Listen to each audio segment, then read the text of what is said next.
¿Podemos orar? Sí, así de paso me ayuda con los nervios que... Vamos a orar.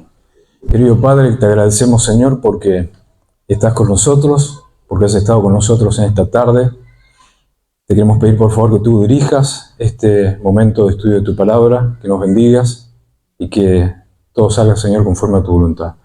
Gracias por este día de actividades que han tenido los jóvenes, que tu Espíritu Santo pueda obrar en cada corazón que se ha tocado y también en las personas que han recibido tu mensaje.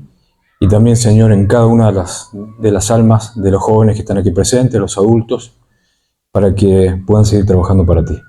Gracias, Señor. Ahora acompáñanos en este momento, lo rogamos en el nombre de Jesús. Amén. Amén. Bueno, muy bien, el tema entonces. Muy bien. Vamos con el tema. No sé si podemos poner PowerPoint.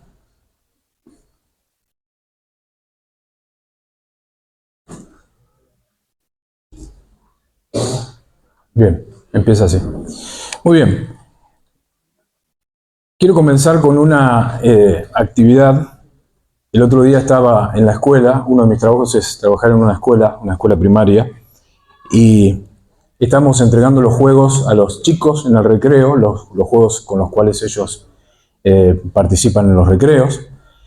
A unos se llevaron el ajedrez, otros unas cartas, unos rompecabezas. Y cuando terminamos de repartirles los juegos, me levanto para acomodar las cajas que habían quedado, me doy vuelta, miro hacia el piso, y cuando miro el piso, encuentro esto que tengo acá. Lo tomé prestado, no me lo robé.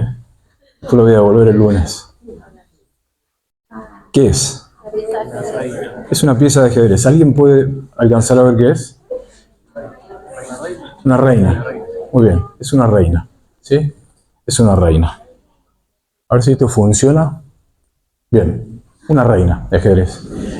Los que saben jugar al ajedrez, dentro del ajedrez, ¿qué importancia tiene la reina?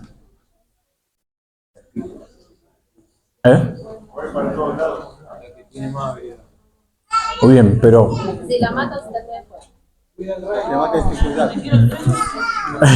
hay alguno que tiene algunas reglas alternativas, parece. Después del rey, es la pieza más importante, ¿verdad? Nadie quiere sacrificarla si puede sacrificar otra, ¿sí? La reina. Dentro del tablero de ajedrez, esta pieza es importantísima, tiene un valor notable. Ahora, así como la encontré yo en el piso, tirada, ¿qué valor tenía? Ninguno, ¿no? Simplemente un símbolo de algo que dentro del tablero tiene mucho valor, mucha importancia.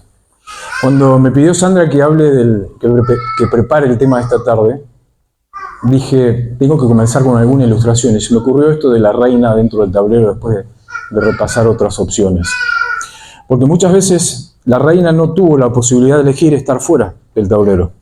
Ahora los cristianos, nosotros, todos los que estamos acá, tenemos la oportunidad de elegir si estamos dentro o si estamos fuera del tablero de Dios. ¿Saben? Por eso pusimos este tema, este título. Es una pregunta, no sé si se alcanzan a ver allí los signos. ¿Vale la pena ser cristiano? ¿Qué piensan ustedes? ¿Vale la pena ser cristiano o no vale la pena?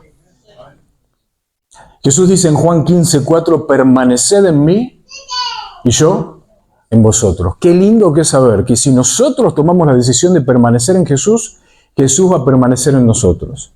Que nosotros somos quienes decidimos si la presencia de Dios va a ser efectiva en nuestra vida. Dios no obliga a nadie a permitirle estar en su vida. Si nosotros permanecemos en Cristo, Cristo va a poder permanecer en nosotros. Ahora, el tema es que muchas veces nosotros decidimos tirar la toalla, porque no es fácil permanecer, o es fácil permanecer. No es fácil. Y así como este boxeador que se ve ahí tirado en la lona con la toalla al lado, porque evidentemente ya abandonó la pelea, muchas veces nosotros decidimos tirar la toalla en nuestra vida cristiana. Es por eso que en esta tarde, noche ya, quiero que toquemos estos dos aspectos. ¿Vale la pena ser cristiano? ¿Cómo podemos permanecer? Vamos a ver ese primer punto, cómo podemos permanecer en Cristo. Y en segundo lugar, ¿qué bendiciones promete Dios al que permanece? Esta palabra, permanecer, es la palabra clave que vamos a analizar hoy.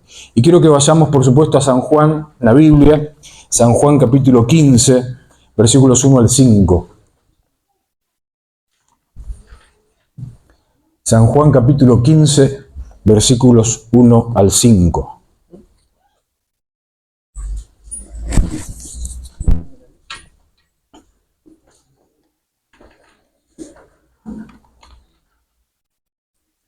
Dice así Jesús, San Juan 15, 1 al 5.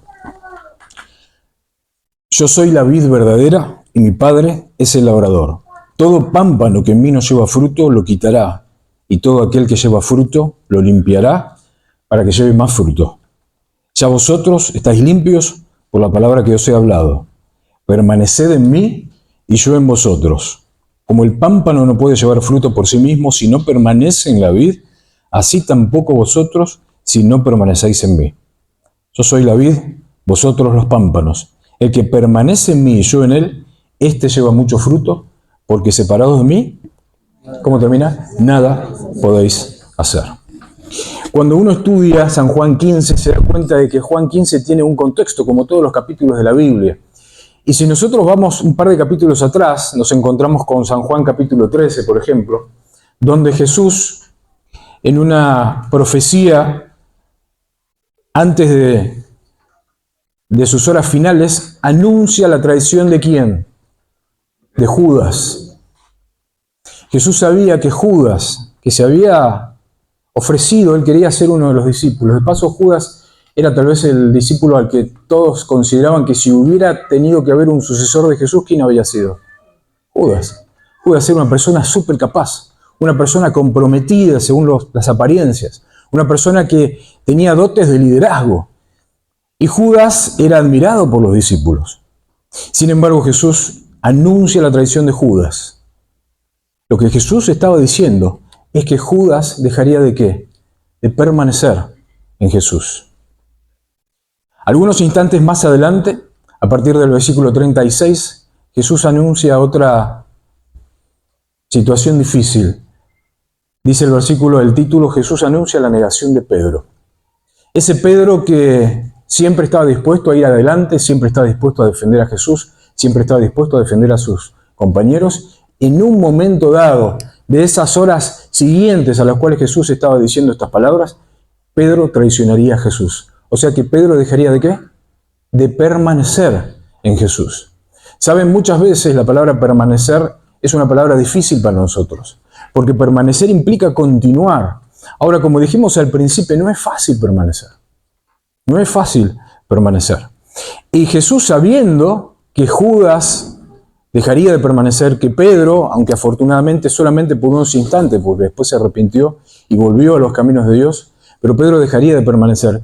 Jesús con esto en mente les dice a los discípulos lo que nosotros encontramos allí en San Juan capítulo 15, versículo 4. Permaneced, ¿en quién? En mí.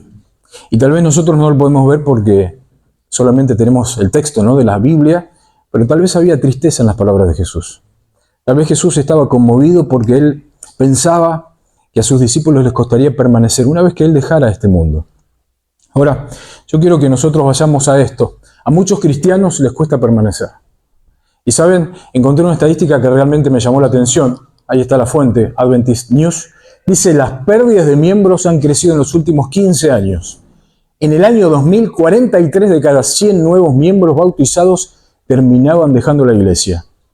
Las últimas cifras indican que 49 de cada 100 nuevos miembros, tarde o temprano, dejan ¿qué cosa? La iglesia. O sea que dejan ¿de qué? Dejan de permanecer. Lamentablemente, de cada 2 personas que entran en la iglesia, una se termina yendo. Y hay una preocupación a nivel mundial de los dirigentes de la iglesia porque no saben cómo cortar con dicen que es como una epidemia. De 2 personas que entran, de 2 personas que pasan por el bautisterio, de 2 personas que estudiaron la Biblia, 2 personas que conocieron y se entregaron a Jesús, una terminará dejando la iglesia. Y esta estadística de los 49 cada 100 es del año 2016. Yo no sé si, pastor, si la iglesia tiene una estadística nueva después del 2020-22, pero es alarmante el número. Es alarmante. De hecho, en los últimos estudios que analicé, decía que ya no hablan de apostasía, hablan de tasa de permanencia, un eufemismo, ¿no? Una palabra suave que indica algo feo. La tasa de permanencia es del 50%. Y ahora encontré otra más aterradora de la división sudamericana del año 2000 al 2021. Tremendo, ¿no? ¿Cuántos se fueron? 70. Solamente el 30% permaneció. Y no me gustaría hacer la aplicación, pero la estadística es lamentable, ¿no? Pregunto, ¿será que en tu vida, en tu mente, estás pensando dejar de permanecer? Yo no sé cuáles son las cosas que a veces hacen que tu fuego se apague, pero muchas veces nosotros somos como esa vela, o tal vez corremos el riesgo de ser como esa vela que está allí dentro del recipiente y que ya perdió totalmente su fuego. Muchas personas, muchos cristianos, deciden en algún momento armar las valijas y salir, se van por la puerta por donde entraron, dejan de permanecer en Jesús.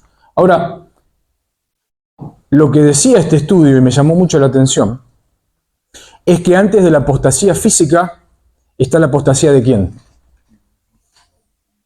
¿Qué es eso? Es un corazón. ¿Saben? Antes de dejar la iglesia por esa puerta, antes de dejar de venir a la iglesia, empezamos a apostatar ¿dónde? En nuestro corazón. Es un proceso. Nosotros dejamos de permanecer en Jesús primero en nuestro corazón. Y es ahí donde empezamos a dejar de estudiar la Biblia, ahí donde empezamos a dejar de orar, ahí donde empezamos a dejar de dar testimonio, ¿se dan cuenta? Y con el tiempo, paso a paso, a veces tarda años en darse ese proceso, pero con el tiempo dejamos de permanecer en Cristo. El primer lugar donde comienza es en el corazón. Por eso dice la Biblia, sobre toda cosa guardada, ¿guarda qué? Guarda tu corazón, porque de él mana la vida. Ahora, ¿qué significa permanecer en Cristo? Hay un par de cosas que yo quiero que saquemos de aquí, de este capítulo, para que podamos entender el significado. Porque podemos decir, bueno, yo permanecer, pero ¿qué significa permanecer? Miren, Jesús mismo nos da la clave. Así en primer lugar dice permanecer en su palabra. Y tenemos San Juan en el capítulo 15, ahí mismo en el versículo 7. Dice, si permanecéis en mí y mis palabras permanecen en vosotros, pedid todo lo que queréis y os será hecho. ¿En qué necesitamos permanecer? ¿Necesitamos permanecer en qué? En la palabra. ¿Y qué significa permanecer en la palabra? Necesitamos estudiar la palabra de Dios. Necesitamos estudiar nuestra Biblia cada día. No podemos permitir que Netflix nos saque el tiempo de la palabra de Dios. No podemos permitir que HBO o Disney Plus o todas esas plataformas, ¿no?, que hay hoy en día, YouTube, las redes sociales. Hay un estudio que no lo puse aquí para no hacerlo tan largo, que salió en Infobee hace unas semanas atrás. Un estudio que duró 20 años, que vienen estudiando en la Universidad de Maryland. Dice que hoy en día los adolescentes, ¿saben cuánto tiempo pasan en promedio en las redes sociales? ¿Alguien se anima a tirar un número? 8 horas por día. Me llamó poderosamente la atención. El día tiene 24 horas.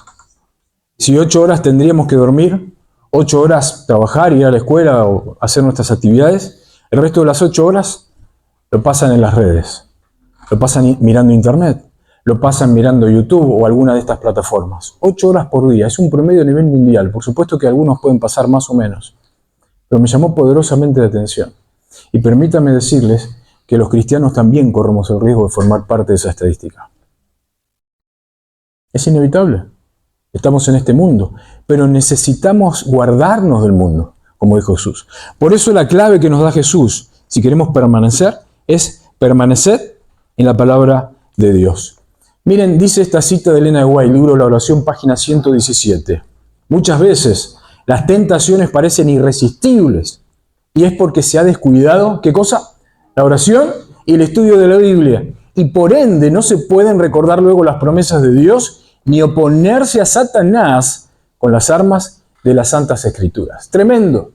Si dejamos de permanecer en la palabra de Dios, si dejamos de estudiar la Biblia, nos va a ser difícil vencer ¿qué cosa?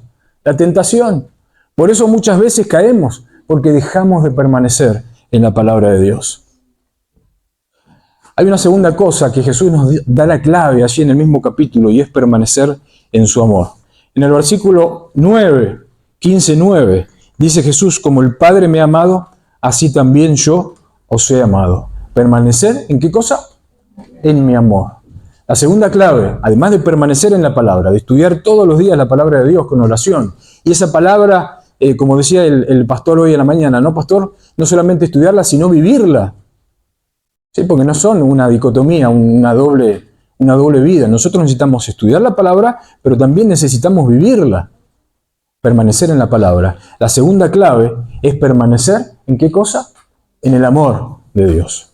Por supuesto que si estudiamos la Biblia, si oramos, si damos testimonio, estamos permaneciendo en el amor de Dios. Ahora yo quiero que veamos dos facetas del amor humano, además del amor de Dios. En primer lugar, amar a los demás. Si queremos permanecer en Cristo, necesitamos amar a los demás. ¿Saben? A veces, y estoy hablándole a un público bastante heterogéneo, no hay solamente jóvenes, hay adultos, pero a veces los demás, muchas veces no nos gusta amarlos, o no queremos amarlos. A veces hay adolescentes que sus principales preocupaciones son los consejos que le dan sus padres, porque no coinciden con lo que ellos quieren hacer. ¿O no lo han visto eso? ¿O no pasa? Muchas veces nosotros nos cuesta amar a nuestro hermano de iglesia, porque tiene otra forma de pensar diferente a la nuestra. A veces nos cuesta amar a nuestro jefe porque es demasiado exigente o nos ha hecho la vida imposible. A veces nos cuesta amar a nuestros compañeros de trabajo, nuestros compañeros de escuela, porque nos hicieron bullying y se burlaron de nosotros, entonces ¿cómo voy a amar a esas personas? Mi vecino que protesta, se queja por todo. ¿Cuántas personas que a veces no son dignas de nuestro amor? Sin embargo, Jesús no nos está diciendo en ningún momento que nosotros evaluemos si son dignos o no son dignos de nuestro amor. ¿Qué nos dice Jesús? ¿Permaneced en qué? Permaneced en mi amor. Necesitamos amar a los demás, así como este samaritano amó a su prójimo aunque eran enemigos. Y en segundo lugar, ¿amarte a quién? A ti mismo. Uno de los problemas que sale también en este artículo, que habla acerca de la cantidad de horas que pasamos muchas veces en las redes, es que dice que han aumentado los niveles de insatisfacción en las personas. ¿Saben por qué? Porque miramos como lo lindo que tiene el cabello el otro, o el lindo rostro, o el lindo físico, o la cantidad de plata que tiene, o la cantidad de realizaciones que tienen otros, o lo bien que toca un instrumento, o el auto que tiene, o cómo se tiró en una moto al abismo, o la vida toda color de rosa, y todo tan lindo. Entonces nosotros estamos infelices con nuestra vida, porque vemos tantas cosas lindas afuera, pasamos tantas horas ahí, que nuestra vida es infeliz. Dejamos de amarnos a nosotros mismos y empezamos a sentirnos mal y empezamos a tener problemas con nuestra autoestima. Por lo tanto, si queremos permanecer en el amor de Cristo, además de amar a los demás, ¿a quién también tenemos que amarnos? A nosotros mismos. Aprende a aceptarte tal y cual eres. Dios te acepta así como sos. Dios no pretende que cambies ninguna cosa de tu cuerpo, de tu físico. Dios quiere que cambies ¿qué cosa solamente? Tu corazón. Es lo único que Dios pretende que cambies, nada más. El resto, Dios te acepta así tal cual. El problema es que somos nosotros los que a veces no nos aceptamos como somos. Por eso el segundo aspecto es amarnos a nosotros mismos. Ahora, la segunda parte de este tema, ¿no? ¿Por qué? La primera pregunta es ¿qué significa permanecer? Ya lo vimos. Permanecer en la palabra y permanecer en el amor. Ahora el segundo aspecto, ¿por qué permanecer en Jesús? ¿Qué les parece a ustedes? ¿Por qué deberíamos permanecer en Jesús? ¿Alguien se anima a decir? ¿Por qué hay que permanecer en Jesús? ¿Qué beneficio tenemos si permanecemos en Jesús? ¿Qué bendición vamos a recibir de Dios? ¿Alguien se anima a decir algo? La vida eterna. La vida eterna, muy bien. ¿Qué más? Es nuestro Salvador. Es nuestro Salvador. ¿Qué más? ¿Por qué permanecer? Muy bien. Correcto. ¿Qué más? Llevamos frutos. ¿Una más? ¿Alguien se anima? ¿Una más? La paz dentro de este mundo de inseguridad. Buenísimo. Ahí lo vamos a tocar así de costadito, pero también lo vamos a ver. ¿Por qué permanecer en Jesús? Miren, tenemos algunas opciones. ¿Se acuerdan de esto? Quédate en casa. Hace algunos años el mundo experimentó la pandemia del COVID-19, ¿no? 19 porque lo descubrieron en diciembre de ese año, ¿no? Después estuvimos como 2 años en pandemia. ¿Se acuerdan que no veníamos ni a la iglesia? Me acuerdo, ahí andaba Ezequiel con su Zoom y los sermones por Zoom, y ahí empezó toda la movida, ¿no? de la iglesia fuerte a través de las redes. Pero estaba este consejo, quédate en casa, porque nos decían que en casa era el mejor lugar donde podíamos estar. Y yo quiero que nosotros pensemos en esto en esta tarde. ¿Por qué permanecer? ¿Por qué quedarnos en casa? Hay muchas cosas allí afuera, mucha diversión, muchas cosas atractivas, muchas cosas agradables aparentemente. Ahora, ¿por qué deberíamos quedarnos en casa? ¿Por qué deberíamos permanecer en Jesús? Yo quiero tocar solamente algunas. Bendición número 1, San Juan 10:10. ¿Qué dice Jesús? Yo he venido para que tengan vida y para que la tengan ¿cómo? En abundancia. Qué lindo que es saber que si nosotros estamos en Jesús, vamos a tener vida en abundancia. ¿Cuántas veces tenemos problemas los seres humanos porque sentimos que no estamos realizados como personas? ¿Cuántas veces nuestra vida nosotros sentimos que está vacía de significado? Que nuestra vida no tiene sentido seguir viviendo. Y es increíble, dice que a partir de los 16 años, este estudio que estuve leyendo, es increíble la cantidad de suicidios que hay dentro de los jóvenes, porque se sienten cada vez más insatisfechos. Hay cada vez menos amor por las cosas que uno hace de la manera cotidiana. Las cosas de la vida diaria no tienen sabor. No hay un sentido de realización personal. Ahora, qué lindo que es saber que si nosotros permanecemos en Jesús, vamos a tener vida ¿cómo? Vida en abundancia, vida plena. Dice Jesús, yo soy la vid verdadera. Ahí el hermano atrás decía, si estamos conectados a la vid, ¿qué vamos a recibir? La savia que nos da la vid, ¿verdad? Y nosotros vamos a tener esa fuerza y vamos a tener esa vitalidad y nuestra vida va a ser llena de significado y llena de propósito porque vamos a estar conectados a la vid. Ahora, ¿qué pasa si pasamos 8 horas conectados a las redes? O a YouTube, o a Netflix, o a Facebook, o a, no sé, otros más modernos de jóvenes, TikTok, Instagram. Yo ni uso, tengo algunas fotos re viejas. Algunos me caen, dicen, cambia la foto. Tenía pelo en las fotos. Así que imagínate. Y no usaba lentes. De ninguna manera, si estamos conectados a esas cosas, vamos a recibir la vida en abundancia, que solamente la vamos a recibir si estamos conectados a Jesús. Por eso es que el consejo es que estemos conectados a la vida verdadera. Miren qué interesante. Dice este versículo, es esta cita de Elena de White, Conflicto de los Siglos, página 580. Me llamó muchísimo la atención. ¿Qué significa tener vida en abundancia? Miren lo que dice el Conflicto de los Siglos. Forma parte del plan de Dios concedernos, en respuesta a la oración hecha con fe, y miren lo que pusimos allí en naranja, lo que no nos daría si no se lo pidiésemos así. ¿Amén? O sea que Dios, hay bendiciones que jamás nos va a dar si no hacemos ¿qué? Si no se las pedimos. Muchas veces nosotros nos quejamos, mi vida no tiene sentido, no me siento pleno, me falta realización personal en mi vida y tratamos de buscar esa realización personal fuera de Jesús. Ahora tal vez pregunto, ¿no será porque no le estamos pidiendo lo suficiente a Dios? Que nos dé esas cosas que nosotros necesitamos, que ahora vamos a ver al final del tema, las cosas realmente importantes que nosotros deberíamos tener.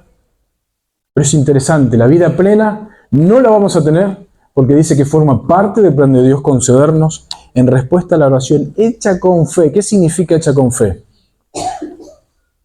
Si algo pidierais en oración, creyendo, lo recibiréis. La oración hecha con fe, lo que no nos daría si no se lo pidiésemos así. Quiero que reflexiones. Yo también reflexiono. ¿De cuántas bendiciones no te estás privando en tu vida por no pedirle a Dios esas bendiciones? ¿Cuántas cosas Dios no puede darte porque forma parte del plan de Dios darte esas cosas solamente si se las pides? ¿En qué áreas de tu vida está trabada, que no avanzan? ¿No será que estás necesitando orar por esas cosas que no avanzan? Esos proyectos que no se pueden concretar. Esa novia o novio que tal vez quiero tener. Y no sé si va a salir o no, pero ¿por qué no le pedís a Dios? Hay personas casadas. A veces en los matrimonios hay problemas.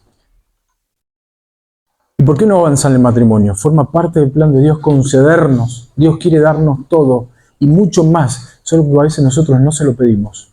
Y muchas veces nosotros dudamos. ¿Será que Dios me quiere contestar este pedido? No es nuestro propósito preguntarnos eso. Nosotros debemos orar y dejar el resto a Dios. Segunda bendición, poder para vencer, ¿qué cosa? Los malos hábitos. Miren lo que dice Juan 15:2, ahí mismo. Todo pámpano que en mí no lleva fruto, el Padre lo quitará. Y todo aquel que lleva fruto, ¿qué va a hacer Dios? Lo limpiará. ¿Para qué? Para que lleve más fruto. A veces estamos atados a anclas tan pesadas en nuestra vida. Vicios, hábitos perniciosos para nuestra vida. Y no sabemos cómo salir de esos vicios. Administramos mal nuestro tiempo, administramos mal nuestro dinero, administramos mal lo que miramos, administramos mal lo que hacemos, administramos mal lo que comemos o dejamos de comer, administramos mal nuestro testimonio y tal vez no damos el testimonio que deberíamos dar. Y por lo tanto necesitamos que Dios nos limpie muchas veces de cosas perniciosas en nuestra vida. Y muchas veces Dios no puede bendecirnos en nuestra vida porque hay cosas de las cuales necesitamos ser limpiados. Pero como Dios no nos ha podido limpiar, no porque Él no quiera, sino porque nosotros no queremos ser limpiados, entonces Dios no nos puede bendecir. Por lo tanto, yo quiero que en esta tarde te hagas la pregunta.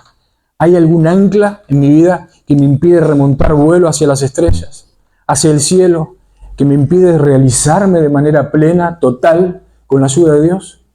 Si hay algo que te impide poder lograr la plena realización, no solamente como humano, sino también como cristiano, y como decían también, en la vida venidera alcanzar la vida eterna, es momento de pedirle a Dios que te limpie, como dice San Juan capítulo 15, versículo 2, para que Jesús te libre de esas anclas y te ayude a dejar atrás esa vida de pecado, esa vida de malos hábitos, esa vida de malas administraciones, de tantos recursos que nosotros tenemos, y poder seguir avanzando en nuestra vida cotidiana.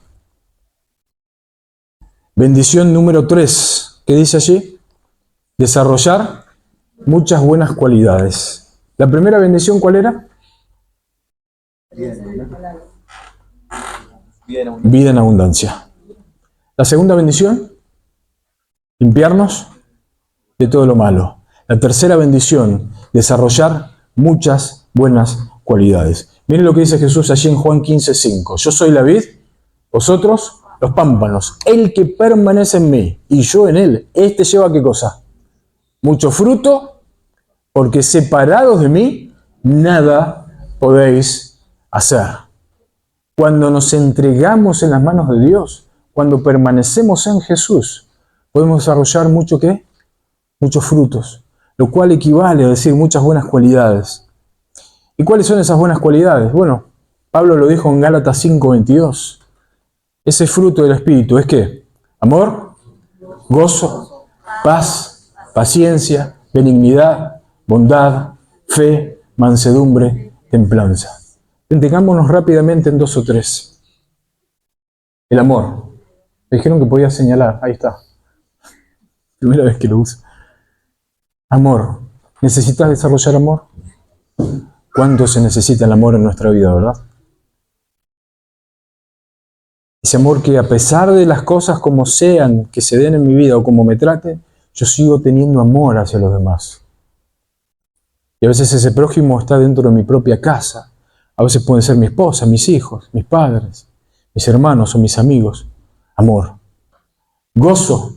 Qué lindo que es saber que independientemente de las dificultades, no importa cómo esa dificultad se llame, pérdida económica, pérdida de un ser querido, la enfermedad de nuestro propio cuerpo, no importa cómo se llame ese problema que estemos atravesando, falta de realización personal, no importa lo que sea, nosotros podemos tener ¿qué? Gozo en nuestro corazón. ¿Vale la pena o no vale la pena tener gozo? Claro que sí, vale mucho más que cualquier cosa en este mundo. Paz, lo que hablamos, ¿no? La paz mental. Qué lindo es saber que podemos disfrutar de paz mental. Y todos esos frutos que menciona Pablo allí. Hay un filósofo que vivió hace muchos años que se llamaba Heráclito. Este filósofo dice que un día, vivió antes de Cristo, observando el río, uno de sus discípulos le dijo: me voy a bañar en el río en el cual me bañé ayer. ¿Y qué le dijo Heráclito? Tal vez algunos de ustedes conocen, ¿no?, la historia. Heráclito le dijo: este no es el mismo río que de ayer, es otro río. Entonces dice que su discípulo le dijo: pero si es el mismo río donde estuvimos ayer, es exactamente el mismo lugar, el mismo cauce. Y dice Te puede parecer que es el mismo, pero el río es diferente. Y allí sale la famosa frase de Heráclito: lo único constante es ¿qué cosa? Es el cambio. ¿Y por qué la traigo a colación? Porque nosotros muchas veces pensamos que estamos bien como estamos ahora, como cristianos. La iglesia de la Odisea dice: soy rico y me he enriquecido y de ninguna cosa tengo ¿qué? Necesidad. No necesitamos nada, no necesito cambiar. Mi carácter está bien, la forma en la que estudio la Biblia, el tiempo que le dedico a la Biblia está bien, la cantidad de veces que oro en el día está bien. Si voy o no voy a la iglesia está bien. Si doy o no doy testimonio, y a veces hay circunstancias, pero está bien lo que hago. Mi vida está bien. Muchas veces podemos encontrarnos pensando de esa manera. Tal vez necesitemos esta palabrita, cambio. Por eso yo quiero preguntarte en esta tarde, ¿hay algún cambio que necesitas que Dios haga en tu vida?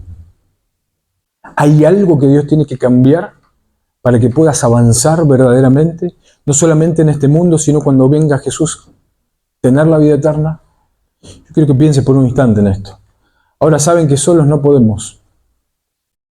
Jesús dijo: separados de mí, nada podéis hacer. Y es muy difícil lograrlo solos. Nosotros podemos pensar que podemos cambiar nuestra vida, podemos cambiar nuestro carácter, podemos adquirir buenos hábitos, pero solos no podemos. Pero sin embargo, encontré esta cita en el Camino a Cristo, que es la cita final con la cual voy a terminar, y dice: muchos tienen la idea de que deben hacer alguna parte de la obra solos. Confiaron en Cristo para obtener el perdón de sus pecados, pero ahora procuran vivir rectamente por sus propios esfuerzos. Mas todo esfuerzo tal, ¿qué va a pasar? ¿Fracasará?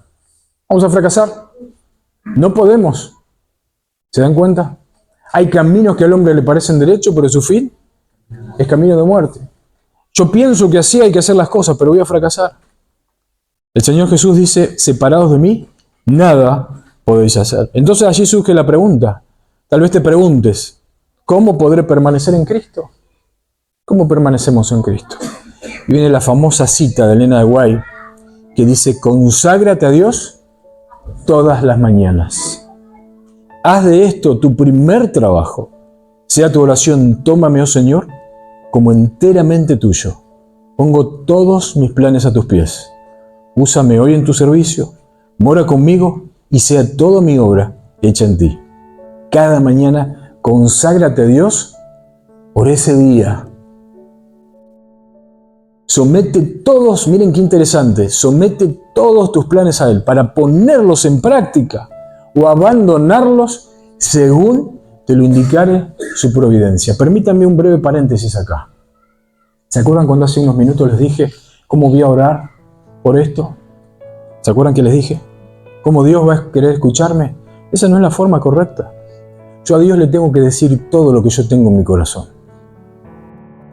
Le digo absolutamente todo, como me salga y lo que yo quiero hacer y lo que no quiero hacer. Ahora tengo que tener la suficiente humildad como para que cuando yo le digo a Dios eso que yo quisiera tener y que yo creo que va a ser para mi felicidad, hacer esto que dice aquí, al último: somete todos tus planes a Él. Dice algunos, todos tus planes, para ponerlos en práctica. O sea, si Dios me confirma a través de las circunstancias, a través de mi mente que me da paz, si Dios me confirma que tengo que avanzar, voy a avanzar con ese plan.